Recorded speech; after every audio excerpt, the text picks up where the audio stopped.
Las 8 de la noche en punto, esto es Sala de Prensa, bienvenidos todos. Hoy en un día muy triste para nuestro país, el asesinato, se confirma entonces la muerte de Miguel Uribe Turbay. En este momento el gobierno nacional acaba de decretar duelo nacional a propósito de esta muerte, pero también, por ejemplo, en Bogotá, el alcalde mayor de Bogotá, Carlos Fernando Galán, decretó 3 días de luto, de duelo precisamente en la capital de la República. Todo esto está pasando mientras el país se conmueve y se conocen las reacciones a raíz del asesinato de Miguel Uribe Turbay. Hay que decir que durante todo el día ha habido homenajes, rechazo, mensajes, y esta es la imagen en directo hasta ahora, a las 8 de la noche, 1 minuto, del Salón Elíptico del Congreso de la República en el centro de Bogotá, donde siguen llegando familiares, amigos, conocidos cercanos y sobre todo pues las figuras políticas de nuestro país. Recordemos que la esposa de Miguel Uribe Turbay ya está allí. Ella llegó dando un mensaje muy fuerte sobre la violencia en nuestro país, rechazando lo que ha pasado a propósito de este asesinato. Recordemos que el atentado fue el 7 de junio y hoy se produce la muerte de Miguel Uribe Turbay. Mientras tenemos esta imagen en directo, también vamos a saludar a panelistas, invitados. Este es un cubrimiento especial que continúa en este espacio, Sala de Prensa de Noticias Caracol en Vivo. Andrés Caro es director de la Fundación para el Estado de Derecho, pero también columnista de La Silla Vacía, está esta noche con nosotros. Andrés, bienvenido, gracias por acompañarnos en Sala de Prensa. Muchas gracias, Pablo. Un saludo para usted, para toda la audiencia en este día tan triste para toda Colombia. Tan triste para toda Colombia. También está con nosotros Juan Carlos Flores, que es analista, historiador, analista político. Juan, gracias por estar esta noche con nosotros. Pablo, gracias a usted y bien, aquí listo. Claro que sí. Mientras seguimos constantemente con la imagen del Salón Elíptico del Congreso de la República, en segundos vamos a ir con Juan David Ríos. Pero Andrés, yo quisiera arrancar con usted para poderle preguntar a esta hora de la noche, hombre, la muerte de Miguel Uribe Turbay, ¿a qué nos debe llevar? ¿Cuál debe ser la reflexión esta noche? ¿Cuál debe ser precisamente el futuro de lo que viene en Colombia, que estamos además a puertas de unas elecciones? Pablo, yo creo que en estos momentos de tanto dolor y de una violencia que ha llegado a tocar las puertas de los partidos de la oposición, de la familia de Miguel Uribe nuevamente, a quien obviamente pues les expresamos toda nuestra solidaridad a ellos y a los seguidores del asesinado senador, pues uno solo puede decir cosas obvias, cosas que a todos se les ocurren y todos se imaginan. Y eso está bien. Yo creo que la moralidad, Pablo, emerge en momentos así y todos empezamos a pensar lo mismo. ¿Y en qué estamos pensando? En que Colombia necesita civismo, necesita recuperar ciertas formas de comunicación, necesita rechazar tajantemente la violencia política, necesita crear una comunidad que hoy es una comunidad de duelo, una comunidad que se duele por la pérdida de un líder político importante, que se duele por una familia que ha perdido a un miembro, por un hijo que ha perdido a su padre, por un padre que ha perdido a su hijo, por una hermana que ha perdido a su hermano y una esposa que ha perdido a su esposo.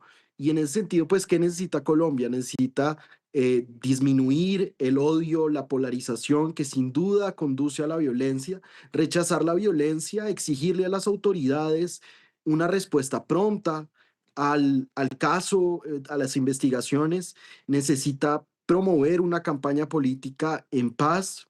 Esto pues ya fracasó porque ya no la tuvimos en paz, pero de ahora en adelante en paz.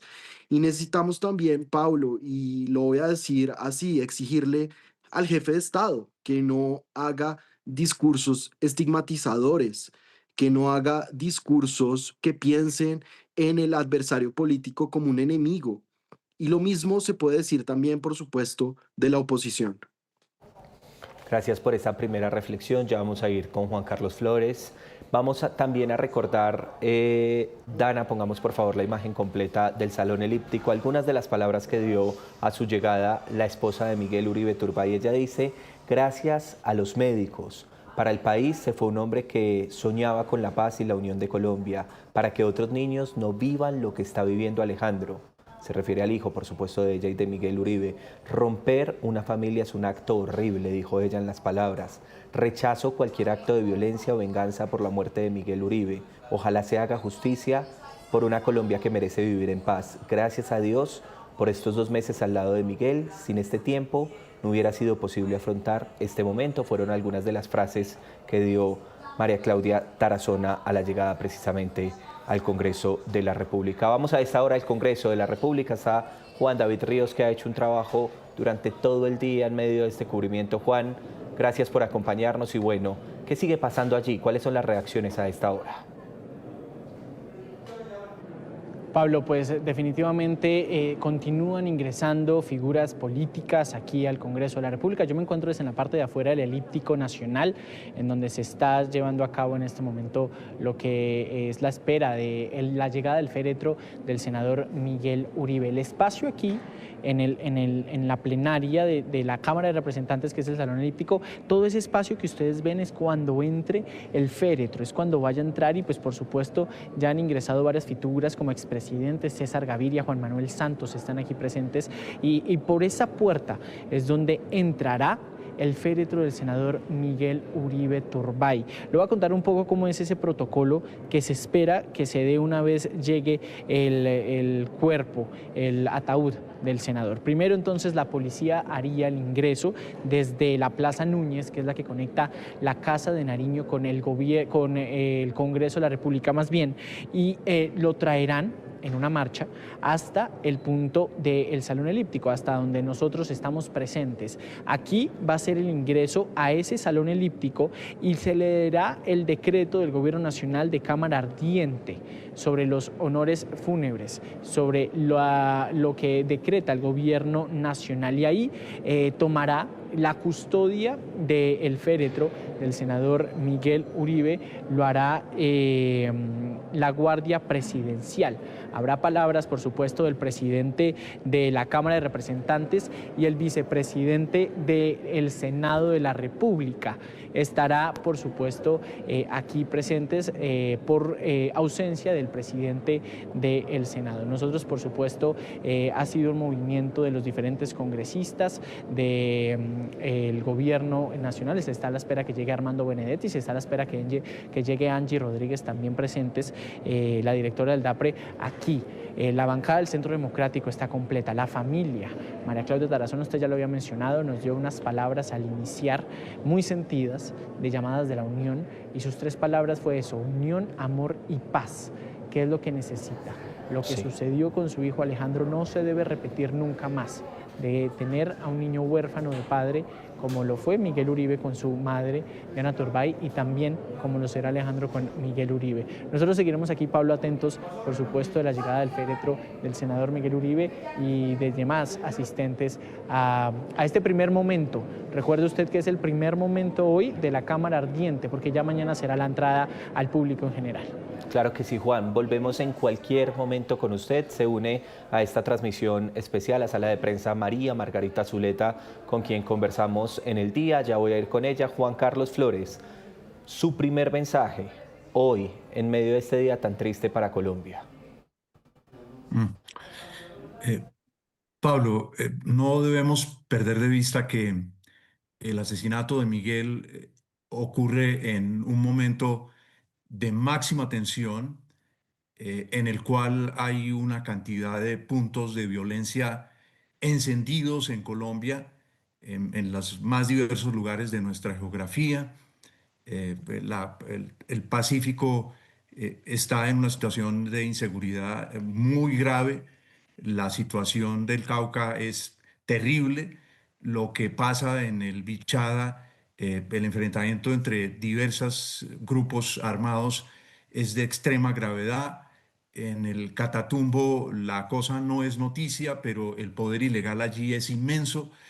En Arauca, la presencia recurrente del ELN, que no ha podido ser superada por ningún gobierno, de manera que había ya una situación en muchos lugares de Colombia, y el acto contra Miguel Uribe no es un acto aislado, es un ejemplo del deterioro gravísimo que tiene lugar con la seguridad a lo largo y ancho del país, de la sensación en muchas regiones de que el gobierno nacional no está actuando, de que tanto el Ejército Nacional como la policía están desmotivados, y a esto hay que unir la guerra entre diversos grupos criminales y la conexión de estos grupos con sectores que desean o que son enemigos de una parte de la oposición.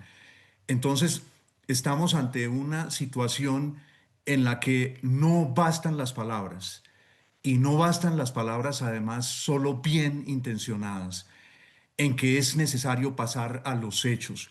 Hoy en Colombia no hay un consenso respaldado con hechos con relación a que no puede desarrollarse una campaña política en la que no existan, que es muy difícil desarrollarla, en la que no existan garantías de seguridad para los candidatos y para la población civil allí donde los candidatos vayan. No son pocas las regiones del país en las que hoy es muy difícil, casi imposible que los candidatos se muevan. Entonces, Sí. yo llamaría la atención sobre este hecho con el que está relacionado el vil asesinato de Miguel. María Margarita, conectando exactamente ese tema, le escuchaba yo a alguien hoy decir que qué candidato se iba a atrever a estar en plaza pública después de lo ocurrido con Miguel Uribe Turbay, pero recuerde usted, María Margarita, que la plaza pública es el desarrollo de las ideas con los ciudadanos. Yo quisiera también esa lectura con una Colombia que está a puertas de la época preelectoral. Y hoy conversando con usted, Pablo, y con sus colegas, hablábamos de que qué podríamos pedir en este momento. Y naturalmente lo que los colombianos, la sociedad en general debe pedir en este momento son unas elecciones seguras, libres y tranquilas. Pero eso requiere muchísimo trabajo, como bien decía Juan Carlos. Eso no se logra con un discurso. Para eso necesitamos un trabajo ordenado, organizado, de todas las instituciones del Estado y de la sociedad, de la ciudadanía. Necesitamos un trabajo organizado de la policía, del Ministerio del Interior, de la Presidencia de la República, de la Registraduría, del Consejo Nacional Electoral. Pero adicionalmente necesitamos presencia del Estado, presencia de los cuerpos de seguridad del Estado para que los ciudadanos puedan ir a votar y para que los candidatos puedan conversar con sus electores. Para eso es lo que necesitamos y eso es lo que yo creo que toda la sociedad está pidiendo, que el aparato estatal funcione y responda a cuál es la necesidad que tenemos ahorita los colombianos. Y eso no es discurso, como bien decía Juan Carlos. Eso es actividad coordinada que requiere oír al otro, entender qué es lo que dicen los policías, qué es lo que dice el ejército, entender qué es lo que dicen los partidos políticos, cuáles son sus solicitudes, entender muy bien cómo debe funcionar ese engranaje para asegurar que tenemos unas elecciones libres, seguras, porque este país lo ha tenido durante muchísimo tiempo, inclusive en los momentos más duros de la lucha contra la guerrilla, lográbamos tener momentos de mayor tranquilidad en las elecciones a través de instrumentos de articulación que se crearon para el efecto. Yo creo que lo que la ciudadanía está pidiendo es eso. Sí. Andrés, ¿qué papel juega la ciudadanía? Y se lo pregunto por lo siguiente. Hoy ingresábamos a Twitter, o X, como lo quieran llamar, y las tendencias son a quién golpee más al otro. Se lo digo porque unos responsabilizan a otros del atentado, etcétera, etcétera. Y en la mitad, quienes vuelven tendencia a esto son los ciudadanos. Por eso le hago la pregunta directa. ¿Qué papel juega la ciudadanía? Sí, Pablo, mire, yo creo que las redes sociales nos dan un espejo muy distorsionado de lo que es la sociedad colombiana. Las redes sociales premian los comentarios más extremos, los comentarios más odiosos, los más sensacionalistas. En ese sentido, las personas que estamos en Twitter o que estamos en otras redes sociales tenemos que ser muy cuidadosos, no solo con lo que consumimos, sino a lo que le damos, digamos, difusión a través de retweets o de compartir o de comentar. Obviamente, esa imagen distorsionada de la sociedad no se refleja en la mayoría de las personas. Solo un mínimo porcentaje de los colombianos participan en política en redes sociales.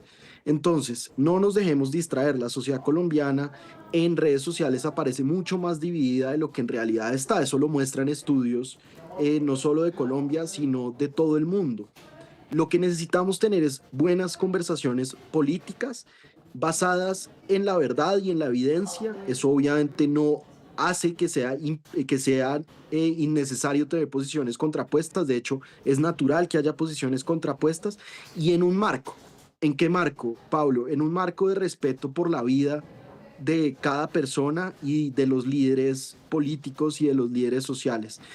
Lo que necesitamos en una palabra es civismo y volver a un tipo de política cívica en que nos identifiquemos todos como parte de la misma comunidad política, no como miembros de campos radicalmente opuestos o radicalmente distintos. En ese sentido, lo que hay que hacer es tener conversaciones, tender puentes y también, Pablo, no caer en la tentación de decir que una persona que insulta en X, llevado, digamos, al caso más extremo, es la persona responsable de la violencia política física. En este caso, en el caso del asesinato, del magnicidio contra el senador Miguel Uribe, hay personas que organizaron el asesinato, que lo planearon y que lo ejecutaron. Y esas personas tienen que responder a la justicia. No podemos caer en el discurso de la culpa general, de esto es culpa de todos, esto es responsabilidad de todos, porque cuando es responsabilidad de todos, no es responsabilidad de las personas que efectivamente llevaron a cabo este ruin crimen y por el cual deberían responder. Sí. Juan Carlos, voy a volver con usted. Juan, usted es historiador. Le tengo las siguientes fechas. El 28 de enero de 1986 nace Miguel Uribe Turbay. Cuando tenía 4 años de edad, el 25 de enero de 1991, es asesinada por Pablo Escobar Gaviria, su mamá, Diana Turbay. Y finalmente hay que tener en cuenta que él también es nieto de Julio César Turbay, que fue presidente del 78 al 82. Dadas estas fechas, la pregunta es la siguiente. Juan, usted arrancaba su discurso diciéndome, estamos en máxima tensión en Colombia, pero yo le estoy dando fechas de hace tantos años en los que Colombia también tenía este mismo tipo de violencia. ¿Qué hacer para salir de esta situación, Juan? Eso es cierto, lo que usted bien señala. Es solo pensar el recorrido que mañana hará mucha gente por la carrera séptima. Esa carrera séptima tiene 2 hitos que en menos de 40 años marcaron el asesinato del gran dirigente liberal de comienzos del siglo XX, Rafael Uribe Uribe, en la esquina de la calle 10 con la carrera séptima. Ahí la placa en el Capitolio señala donde se cometió el crimen, y unas pocas cuadras, unas décadas después, fue asesinado otro importantísimo dirigente del Partido Liberal como Gaitán. Pero la historia siempre se da en unas circunstancias muy precisas. Hoy estamos frente a qué hecho. Estamos frente al hecho en que en Colombia ha habido una dispersión de organizaciones criminales inmensa. Colombia es, según algunas organizaciones estudiosas internacionales, después del Congo, que vive una guerra civil, el país con más organizaciones criminales del mundo. Y en esas circunstancias se ha debilitado la acción estatal. Esa es una combinación peligrosísima, porque cuando se debilita la acción estatal y cuando se enardece el clima político, y hoy el clima político en Colombia está altamente electrizado, y no solo en las redes. Saque usted a cualquier político a una calle de una ciudad de Colombia para que vea lo que pasa, para que vea lo que la gente le dice en la calle desde diversos lados. Es una atmósfera muy peligrosa.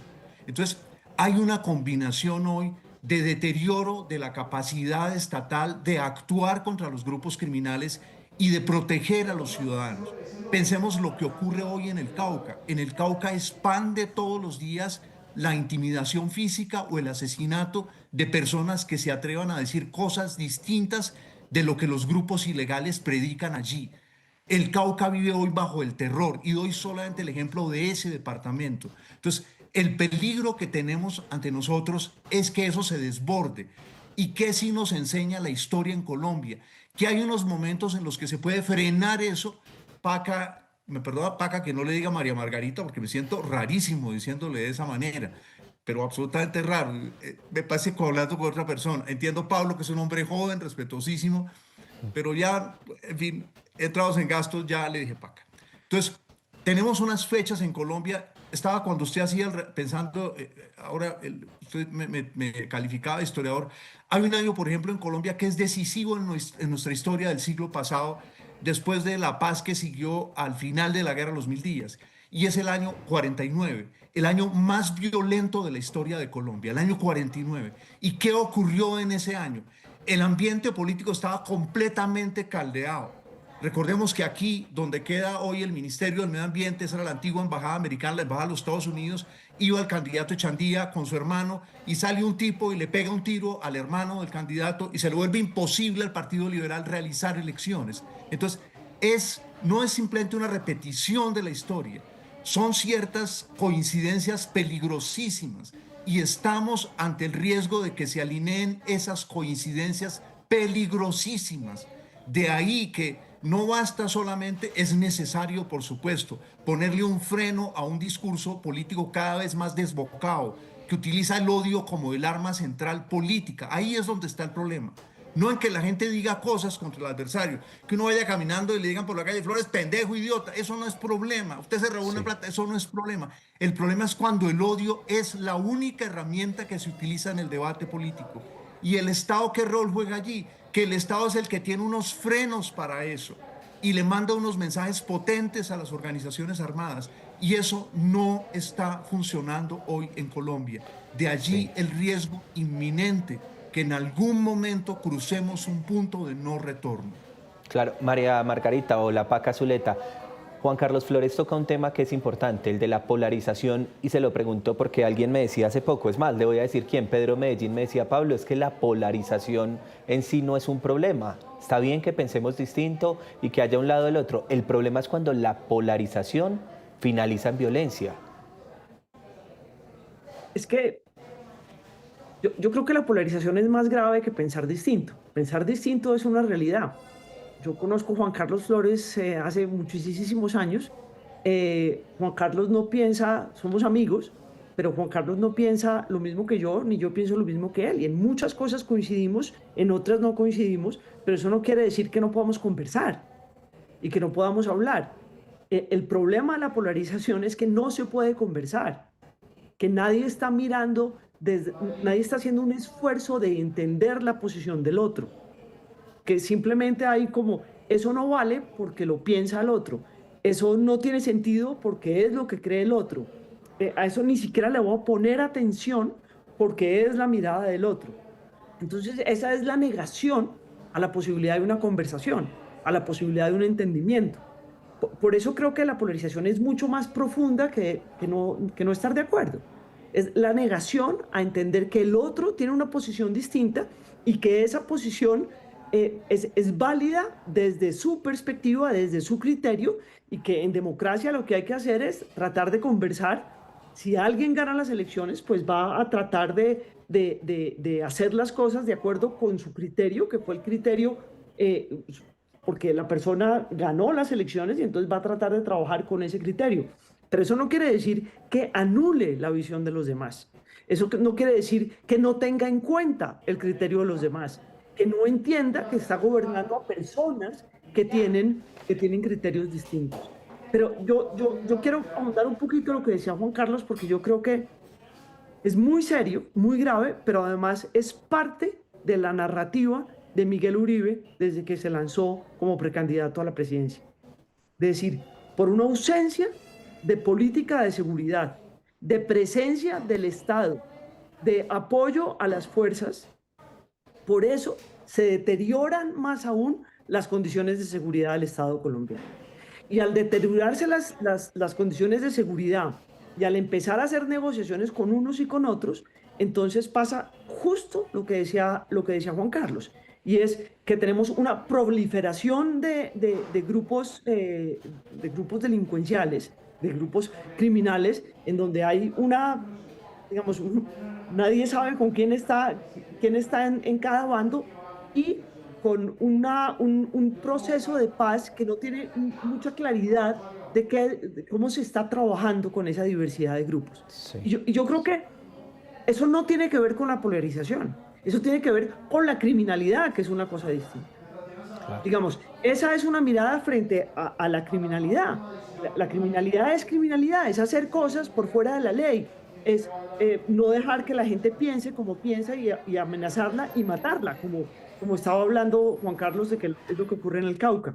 Ese problema es un problema que no, digamos, yo no he leído con todo el detenimiento qué es lo que dicen las investigaciones sobre el magnicidio, pero si estamos hablando de ese tipo de actores ilegales involucrados en el homicidio de un candidato a la presidencia, estamos en un momento de un riesgo muy grande que yo creo que está muy por encima de la polarización política. Es mucho más grave que la polarización política.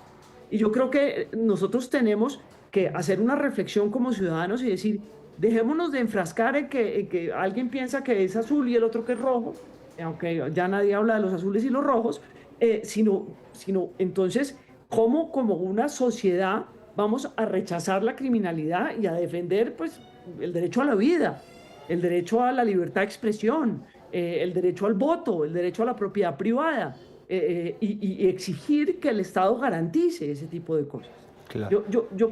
A mí me preocupa que en este momento de tensión tan grande pensemos que es un tema de visiones políticas. Es mucho más profundo. Y yo creo que el tema de visiones políticas obviamente pinta, pone cariz, pone más luz o oscurece, pero el tema de fondo es, como Estado, si nosotros queremos ser un Estado, tenemos que tener el control sobre el territorio. Y ese control sobre el territorio lo hemos, digamos, tenemos un problema serio y hay ausencia en muchas zonas del país.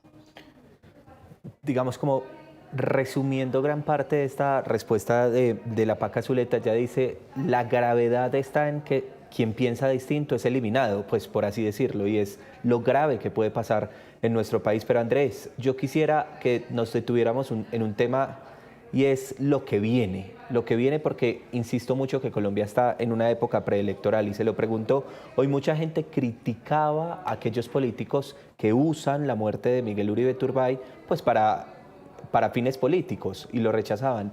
¿Qué necesita Colombia? ¿Qué requiere Colombia? Ya María Margarita acaba de hablar de estas personas que ponen o rojo o azul o un lado o el otro. ¿Qué necesitaría nuestro país? Hoy estamos viendo el Salón Elíptico con todo tipo de políticos. Está el féretro de Miguel, o va a llegar el féretro de Miguel Uribe Turbay, pero allí también está, por ejemplo, Juan Manuel Santos, y está César Gaviria, y hay varios políticos. ¿Qué necesita nuestro país para lo que viene?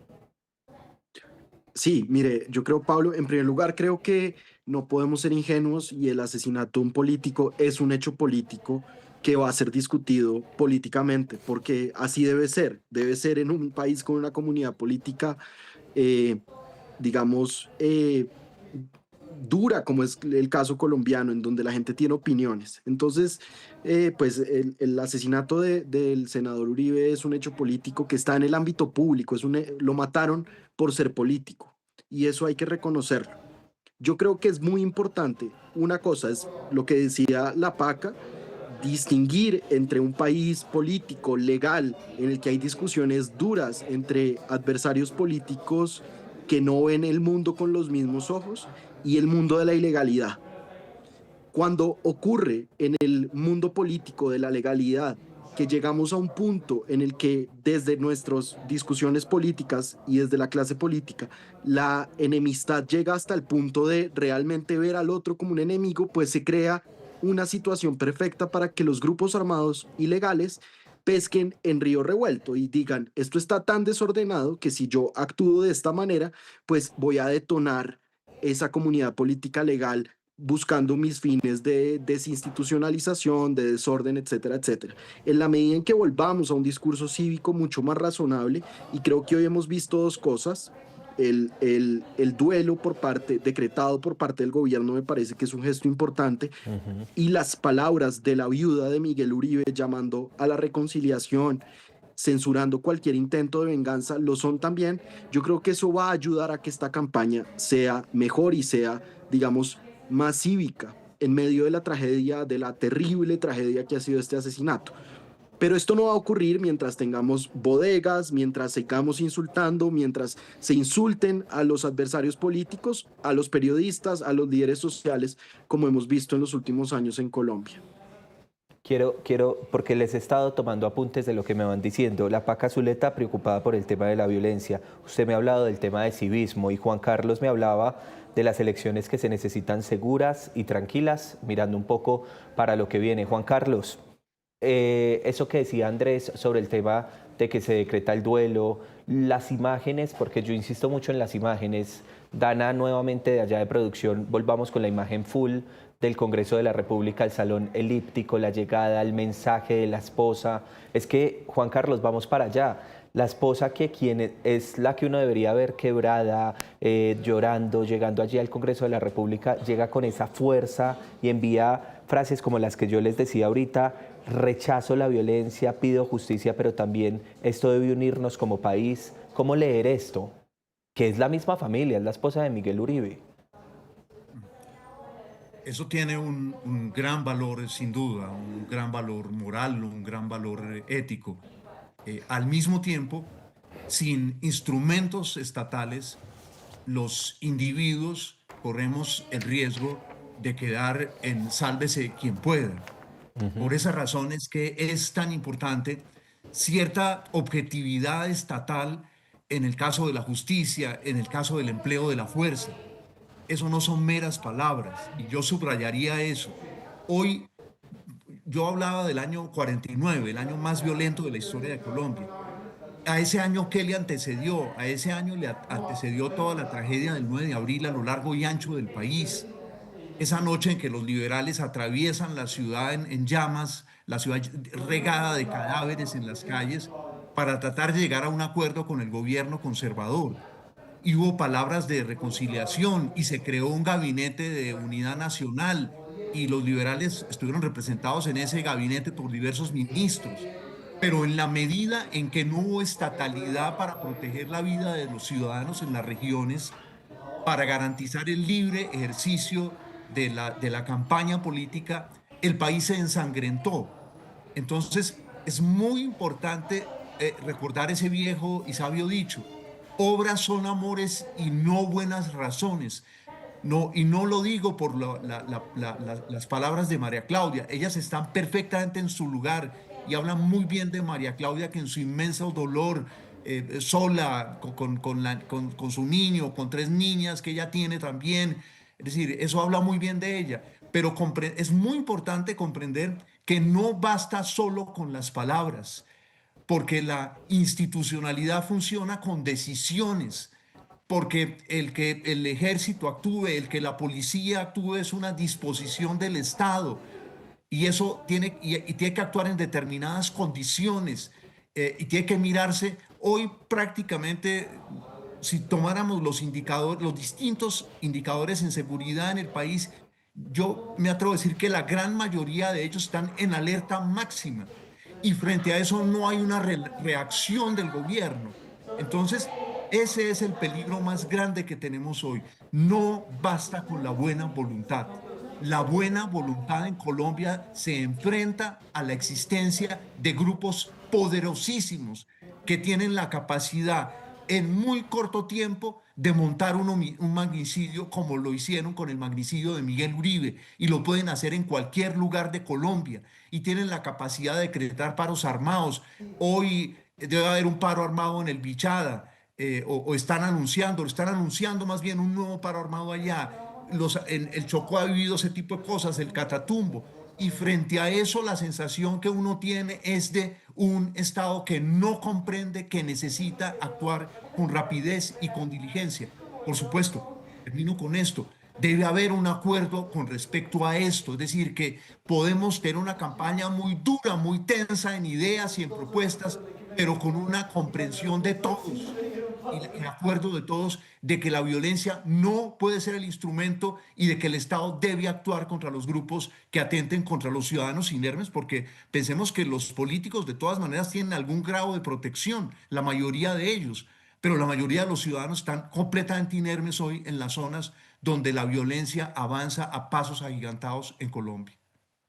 A esta hora de la noche empiezan a alistar la carroza fúnebre que va a trasladar desde la funeraria Gaviria allí al Salón Elíptico en el centro de Bogotá, en el Congreso de la República, el féretro de Miguel Uribe Turbay. Paca, regreso con usted porque Juan Carlos habla de hechos, de que se necesitan hechos y hechos también es, por ejemplo, la justicia. ¿Se acuerda que hoy hablábamos de las instituciones y usted me mencionaba la registraduría, bueno, tantas que participan en medio de las jornadas electorales, pero hablábamos también de la fiscalía en torno a determinar eso? ¿Quién dio la orden? ¿Quién está detrás de todo esto? Porque finalmente la justicia sí puede llevar, digamos, a una especie de reparación para las familias. Y se lo digo no solo por Miguel Uribe, por los casos de magnicidio que se han presentado en Colombia que han quedado en la impunidad. Y uno entiende que es difícil. Uno entiende que la labor de los cuerpos de inteligencia y de la Fiscalía General de la Nación hoy en día, antes de los jueces de instrucción criminal, pues es difícil, es compleja. Pero, digamos, el país necesita que la justicia opere, que las labores de inteligencia se cumplan de acuerdo con lo que dicen los procedimientos, y que una vez digan, entiendan, analicen, presenten su información, la fiscalía opere y opere de forma oportuna, de forma objetiva, como decía bien Juan Carlos, y que la justicia también opere y que opere rápidamente. Y yo creo que es eso. Eso es fundamental en este momento de dolor. Entender que tiene que haber unas investigaciones que lleven a algo de claridad. Pero paralelamente a esas investigaciones, digamos, a que funcionen bien los cuerpos de inteligencia, que funcione bien la instrucción criminal de la mano de la fiscalía, que funcione bien la justicia, necesitamos que el Estado, que las instituciones, policía, ejército, controlen el territorio, combatan esas fuerzas ilegales y garanticen la vida de los ciudadanos. Yo creo que necesitamos las dos cosas. Evidentemente, como sociedad necesitamos las dos cosas. Y no solamente la necesita la sociedad colombiana, la necesitan todas las sociedades del mundo. Lo que pasa es que en este momento tenemos esta situación gravísima de control del territorio y de dispersión, como decía Juan Carlos, de grupos ilegales, pero adicionalmente el mundo, digamos, los colombianos estamos pidiendo que haya justicia. Aquí hubo un magnicidio y no queremos que ocurra como con la mayoría de los magnicidios del país, en donde no hemos sabido qué pasa, qué ocurre, quién dio la orden, cómo eran las estructuras, qué era, digamos, hay una cantidad de teorías, pero nunca tenemos finalmente una información que nos permita tener tranquilidad sobre los resultados de la inteligencia y los resultados de un juicio. Son las 8 de la noche, 37 minutos. Seguimos en este cubrimiento ininterrumpido. A partir de este momento los dejo con Alejandra Murgas, que va a continuar la transmisión precisamente hasta las 10 de la noche. Estamos en este espacio en sala de prensa y aquí Alejandra Murgas continuará precisamente con este espacio mientras vemos las imágenes del Salón Elíptico en el Congreso de la República y seguimos con nuestros analistas María Margarita Zuleta, también Andrés Caro y finalmente con Juan Carlos Flores, que está con nosotros esta noche. Alejandra. Sí, señores, 8 de la noche, 38 minutos. Saludo a los usuarios que continúan conectados con esta transmisión especial que hemos venido adelantando en Noticias Caracol y Noticias Caracol en vivo, el análisis que también conlleva esa noticia que enluta al país, esa noticia que sobrecoge a los colombianos. Con nuestros analistas que nos han acompañado también desde más temprano, La Paca, Andrés Caro, que entiendo, Andrés, ya nos tiene que abandonar. Quisiera, antes de despedirlo, las reflexiones finales suyas. Sí, yo le agradezco mucho y les agradezco por este espacio. Creo que lo que estamos viendo ahí en la imagen es una ceremonia de nuestra comunidad, es una forma del duelo público que está bien que se haga, que se tiene que hacer. Vamos a oír hoy o mañana al presidente de la República y ojalá él se dé cuenta de que en este momento tan grave de la vida pública colombiana tiene que asumir el rol no solo de jefe de Estado, sino de gran símbolo de la unidad. Y para eso tiene que asumir la vocería del duelo nacional. Esto va a ser difícil para él, que ha atacado al partido e incluso a la persona del senador Uribe Turbay, pero lo tiene que hacer. Tiene que también desestimar y desautorizar las palabras ofensivísimas de su jefe de gabinete, inaceptables de su jefe de gabinete, y tiene que dar las garantías de las que hemos venido hablando en los últimos minutos para la vida de los precandidatos, de los líderes políticos y también, esperemos, la vida de funcionarios de su propio gobierno y del mismo. Esto no se puede repetir, no se puede repetir ni en candidatos de la derecha, ni en candidatos de la izquierda, ni en líderes de la izquierda o líderes de la derecha. Colombia no puede aceptar más magnicidios y tenemos que responder, pues como lo estamos haciendo, con tristeza, con llamados a la unidad, atendiendo las sabias palabras de la viuda del senador Uribe Turbay, que nos llaman a la paz y a la unidad. En esa unidad podemos tener desacuerdos profundos y las democracias liberales, las democracias maduras lo saben tener. En la unidad tener desacuerdos. Y a eso es lo que tenemos que llegar, a rechazar contundentemente la ilegalidad y la violencia política por parte de actores ilegales y la violencia política verbal por parte de actores legales y de líderes políticos. Muchísimas gracias, Andrés, por estar con nosotros.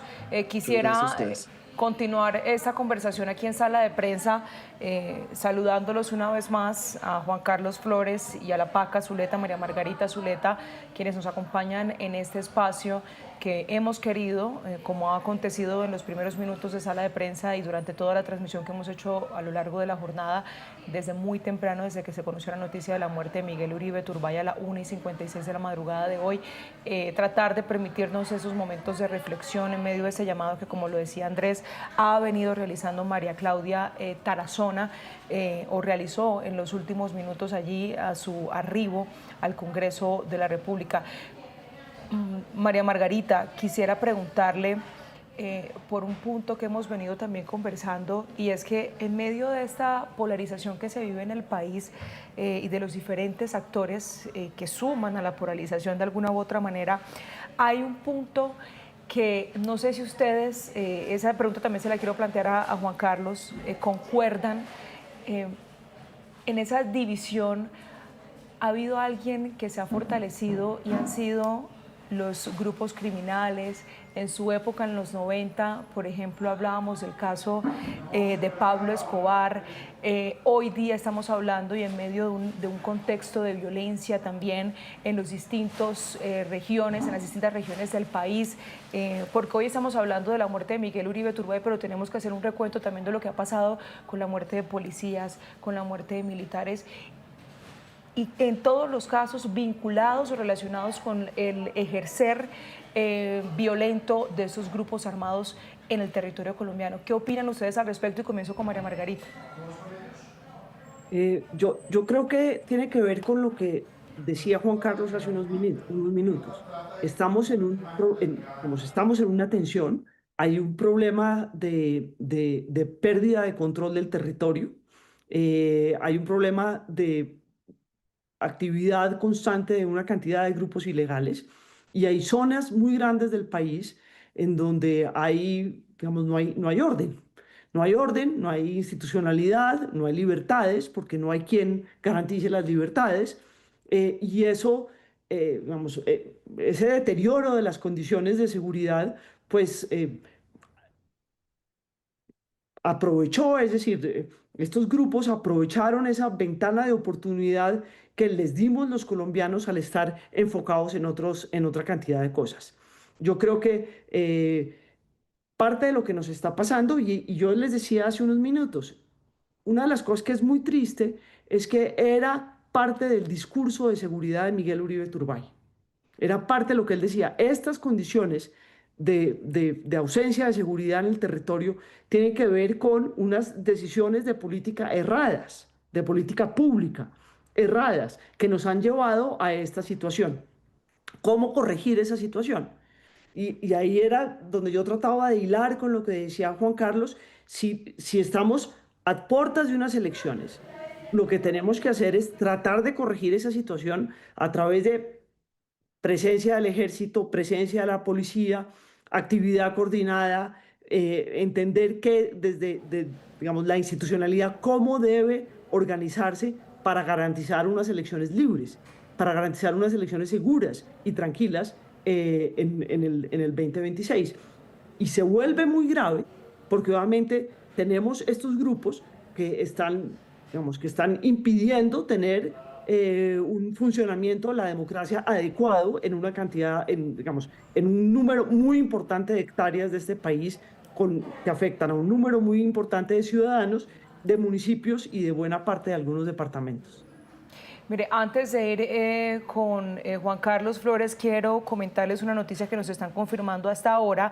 Estábamos muy pendientes sobre las 8:23 de la noche. Teníamos el reporte de nuestro periodista Juan Andrés Beltrán sobre el alistamiento del carro fúnebre que llevaría el cuerpo, los restos mortales de Miguel Uribe Turbay hacia el Congreso. Pues nos están confirmando, ya les vamos a tener las imágenes también, que ya acaba de salir, ahí lo estamos viendo, en efecto, la caravana hacia el Congreso de la República, donde por supuesto vamos a comenzar a ver esa cámara ardiente y esos homenajes que van a avanzar allí en el Salón Elíptico. Ya vamos a conectarnos bueno, hemos tenido de hecho en vivo todo el tiempo el panorama, lo que ocurre allí en el Congreso de la República, en el Salón Elíptico. Por lo pronto quedamos a la expectativa de la llegada del carro fúnebre con los restos mortales de Miguel Uribe Turbay y para conocer también mayores reacciones de lo que está sucediendo allí en ese punto de la ciudad. Ahora sí, Juan Carlos, sus reflexiones con relación a esto. Hay un problema de fondo. La presencia de grupos criminales y organizaciones armadas a lo largo y ancho de nuestro país no es una novedad.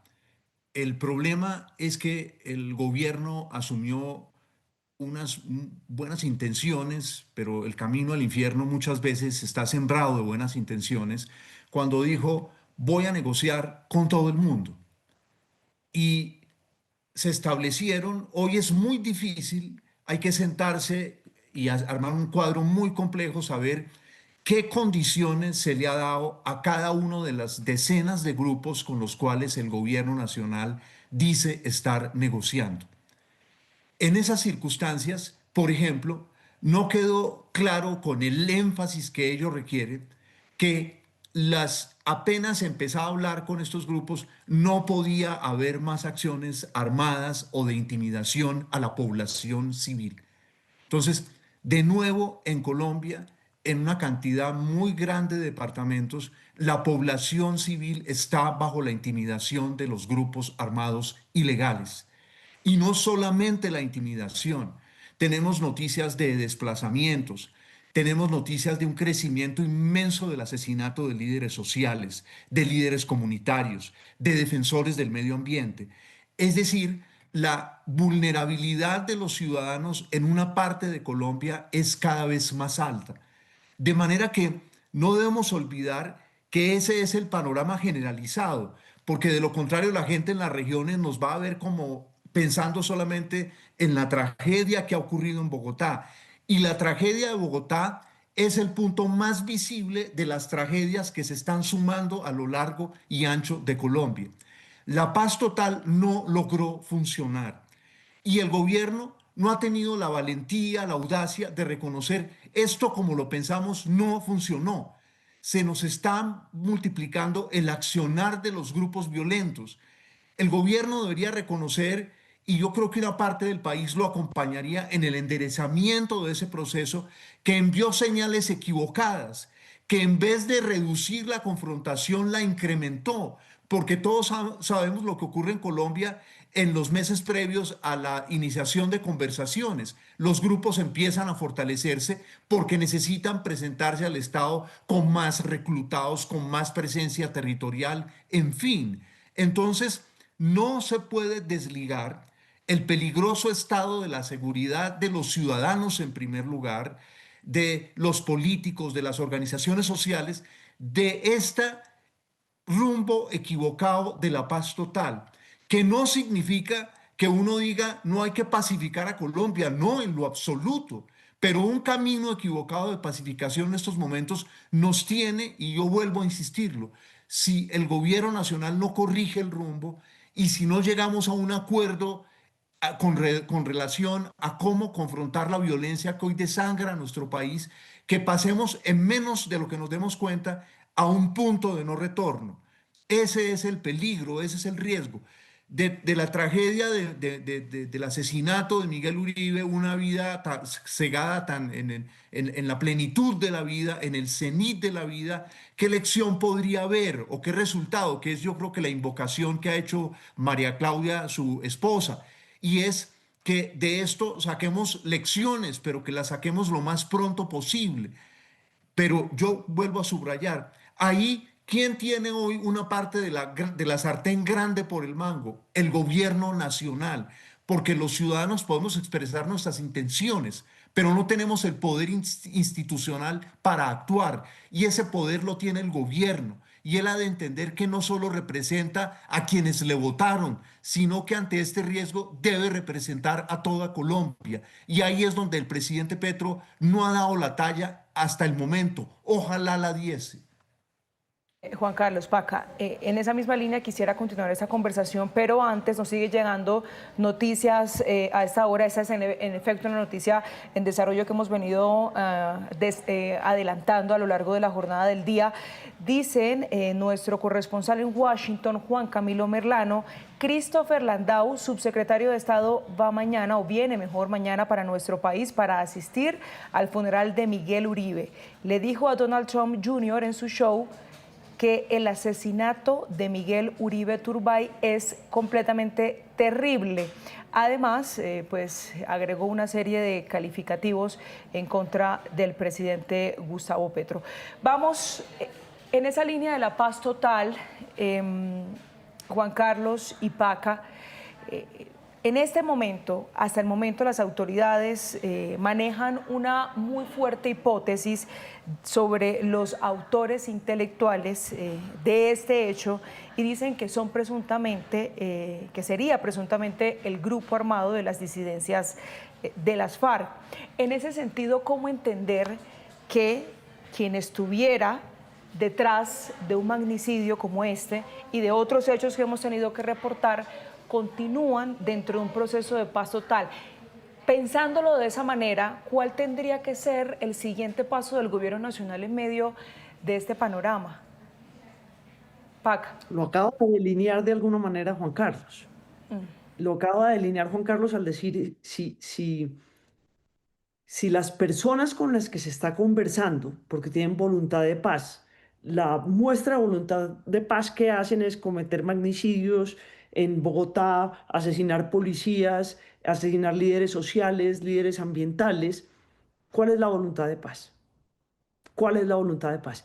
Pero yo insisto en lo importante que es que esa era la narrativa política de Miguel Uribe, criticar desde el punto de vista de la política pública esa iniciativa y la forma como estaba implementada, y ver lo que está ocurriendo ahora.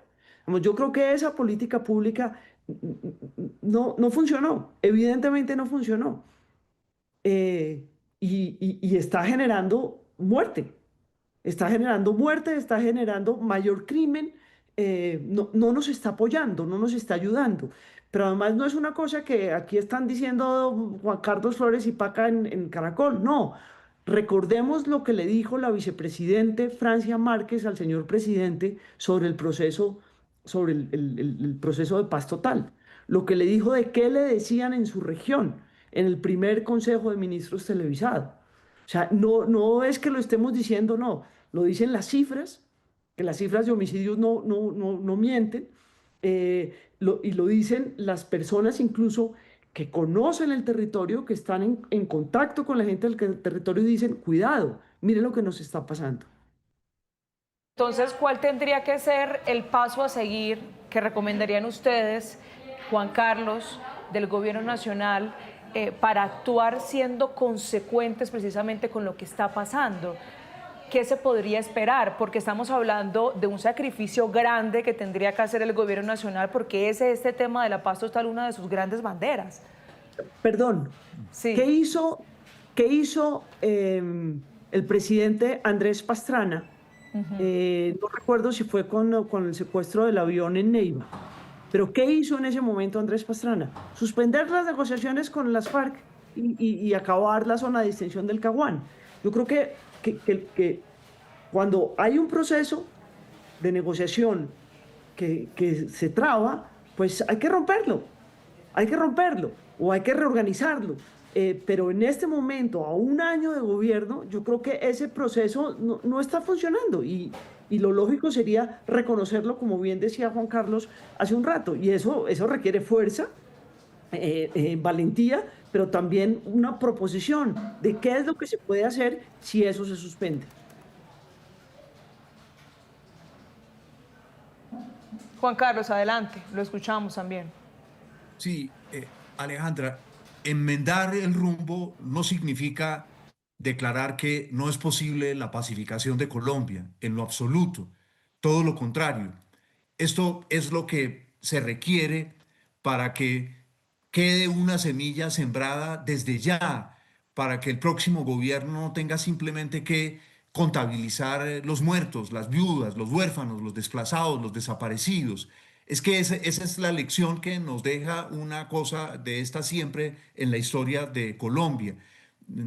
Siempre iniciar un proceso de negociación es una cosa tremendamente compleja y el gobierno nacional pecó por exceso de optimismo y ese optimismo no se ha visto refrendado en los hechos y estamos asistiendo a un deterioro que en algún momento puede alcanzar una velocidad que nos atropella a todos. Es allí donde está el riesgo. De manera que no en política, digamos, los políticos de peso no se paralizan ante la posibilidad de que su orgullo sea tocado. Comprenden que es mejor un giro a tiempo que un error que conduzca a una catástrofe. Esa es la situación ante la cual estamos hoy en Colombia. Y algunos amigos del gobierno me parece que la plantean de manera equivocada y es, si cuestionas la paz total, que no lo resultó tal, entonces eres un guerrerista. No es cierto eso. Lo que sí propicia el que la guerra vuelva a avanzar en Colombia es una paz que está mal diseñada. Ese es el asunto de fondo. El asunto de fondo no es la voluntad de pacificar a Colombia. Ese será un proceso muy largo que durará varios gobiernos por la complejidad, por el entrelazamiento de tan distintas estructuras criminales, por la existencia en Colombia, para desgracia nuestra, de unas actividades ilegales las más diversas, pensemos que son las más diversas: narcotráfico, minería ilegal, la exportación ilegal de maderas que deforesta Colombia y otras muchas. Y en esas Claro. circunstancias no se puede realizar la paz de un día para otro. Entonces, yo creo, ojalá, y ese sería parte de un acuerdo político, en el cual el gobierno tuviera la audacia de decir, esto está equivocado, debo enderezarle, y otros sectores de la sociedad dijesen, si usted va a enderezar el rumbo, hombre, yo le meto el hombro a eso. Pero como va la cosa, va por Claro. desgracia. Yo soy un pacifista, va por mal camino, Alejandra. Listo. Ya para terminar, hablamos del deber ser, pero quisiera escucharlos también sobre cómo creen ustedes que realmente va a reaccionar el gobierno nacional y reflexiones finales. Pues yo aspiraría a que el presidente entienda la situación, y actúe, digamos, entendiendo que no es posible seguir adelante, garantizar una transición en su último año de gobierno, garantizar las elecciones, que es la fundamental para que nuestra democracia opere, si no toma decisiones en materia de seguridad, en materia de articulación de las instituciones públicas para garantizar la seguridad y garantizar elecciones, libres, responsables, seguras y sanas, con resultados ciertos para todos nosotros. Juan Carlos. Yo quisiera ser optimista, yo soy optimista de nacimiento, pero el gobierno ha insistido en ese camino, eh, y el gobierno no ha revisado la estructura misma de ese proceso de negociación, que hace que sea muy difícil lograr una unidad cuando hay tantísima diversidad en los modos como el gobierno está cometiendo las negociaciones con tan distintos grupos. Pensemos en un hecho de fondo que hace muy difícil la cosa. Unas personas están en una organización criminal, en una estructura criminal poderosa, porque de ella obtienen gigantescos recursos económicos. Y no van a abandonar eso, como no abandona eso. Pensemos en la industria, en tantas industrias que hay en el mundo que la gente diría, pero ¿por qué se mantiene esa industria? Porque produce utilidades, aunque muchas veces esa industria no tenga prestigio público. Pero si sigue produciendo utilidades y es legal, se mantiene. Lo mismo ocurre en la ilegalidad. Ya ahí hay una falla. ¿Qué es lo que el gobierno puede prometerle a quienes están en organizaciones ilegales de vieja data que obtienen gigantescos recursos con actividades ilegales? Entonces comprenderá usted que lo que se utiliza estos procesos cuando no hay objetivos claros, cuando no hay alicientes claros para dejar el crimen, es que las organizaciones se fortalecen en este tipo de procesos. Entonces, la gran paradoja, no porque así lo quisiera el gobierno, yo no lo creo, me parecería un exabrupto inmenso. La gran paradoja es que los buenos propósitos del gobierno han llevado en las regiones al fortalecimiento de los grupos ilegales y al aumento de la violencia. Juan Carlos, Paca, usuarios, a esta hora en vivo tenemos la señal, el ingreso en ese momento del féretro del precandidato presidencial al Capitolio, al Congreso de la República, donde permanecerá en cámara ardiente allí en el Salón Elíptico del Capitolio. Recuerden ustedes, hasta el miércoles al mediodía. Estamos viendo el féretro con los restos mortales de Miguel Uribe Turbay, con la bandera de nuestra nación, la bandera de Colombia, por supuesto también como se acostumbra en estos casos, Juan Carlos, Paca, el ingreso acompañado de hombres de la policía. Estamos viendo también a sus hijas en la parte posterior siguiendo en caravana. El ingreso de este féretro incluso también lo acompaña, ahí no lo alcanzamos a ver directamente, pero un poco con el movimiento de la cámara alcanzamos a ver en efecto a María Claudia Tarazona. Ya la podemos ver en primer plano, María Claudia Tarazona con sus hijas, el padre también de Miguel Uribe Turbay y los demás familiares que hacen su ingreso en este momento al Capitolio, donde se va a llevar a cabo los homenajes. Hoy, día de encuentro de la familia de Miguel Uribe Turbay, también sus allegados, allegados de la familia, pero allegados también de su vida política, que se congregan allí en este punto. Estábamos a la expectativa desde más temprano también de la llegada, pero por supuesto había que surtir efecto de toda la logística, de la preparación de los restos mortales de Miguel Uribe Turbay, en medio de las condiciones en las que ocurre este hecho, pues su paso por medicina legal y luego hacia la funeraria donde se adelantan los distintos preparativos hasta este momento, cuando son las 9 de la noche, 3 minutos, que comienza entonces el ingreso del féretro del precandidato presidencial Miguel Uribe Turbay.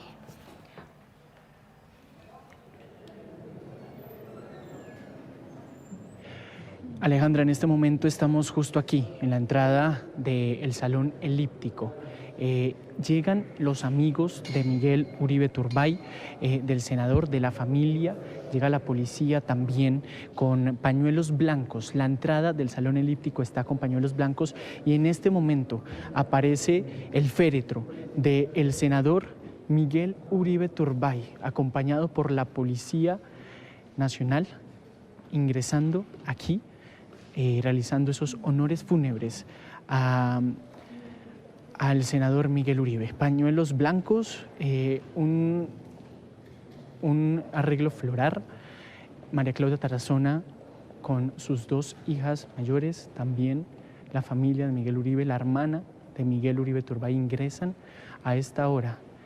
El Salón Elíptico en total silencio, en respeto al ingreso del senador del Centro Democrático Miguel Uribe Turbay, que ya no hará parte entonces de este órgano legislativo. Pasa por aquí, pasa de la entrada del Salón Elíptico e ingresa en este momento, Alejandra, al Salón con pañuelos blancos, los asistentes reciben entonces a Miguel Uribe Turbay.